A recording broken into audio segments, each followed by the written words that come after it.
waxaan joognaa meeshii dhibaatadu ka dhacday oo cadawga uu bulshadana ku gumaaday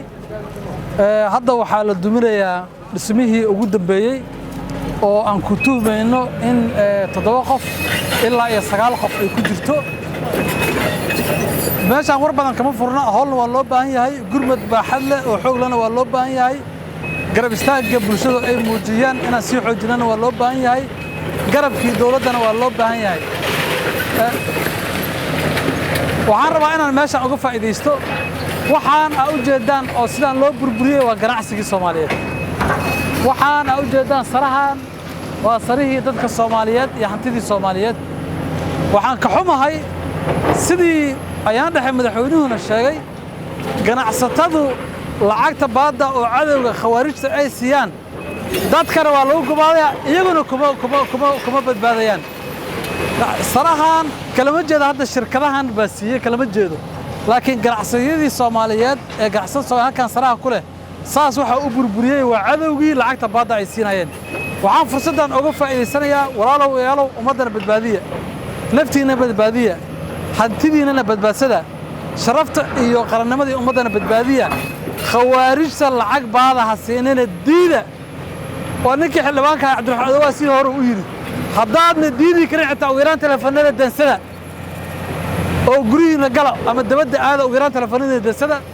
waa damiir xumo in maalin kasta yani cunug jooga baadiyaha jubbooyinka iyo shabeellooyinka awood iyo dhaqaale iyo karti midna uma laha inuu helo dhaqaale uu ku gato baaruud iyo qarax baaxadiis inta la egahay waa gacnaheennii maanta isbitaalka aan tagno waxaa naloo sheegay oday Soomaaliyeed oo muwaadina oo lug looga gooyay macaan uu qabay oo la soo daaweeyay in markii uu soo baxay oo lugtiisii kale u caafimaad qabtay isagoo faraxsan halkan markuu maray qaraxii labaad uu ku qabsaday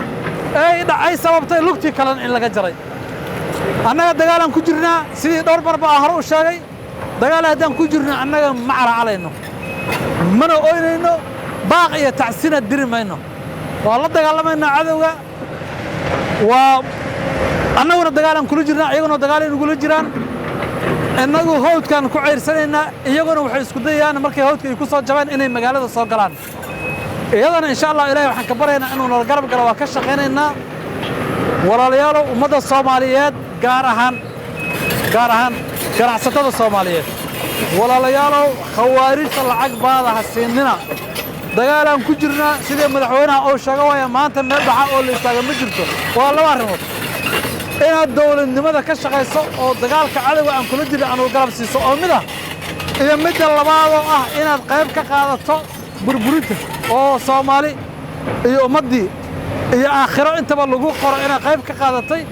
burburka hantida Soomaaliyeed iyo dhiig iyo daadinta dhiigga dadka islaamka ee Soomaaliyeed intaasan rabbi lahaa باقي مركز الحكومة جاي أنا وحنا وحنا ورا خوارج كريمة وحنا ورا أنه قمادي وقرع صدق قار يا خوارجته أنت هسه مقصود قبل يا أنت يرى نوع من إن شاء الله أيضا وقت ما يستردنا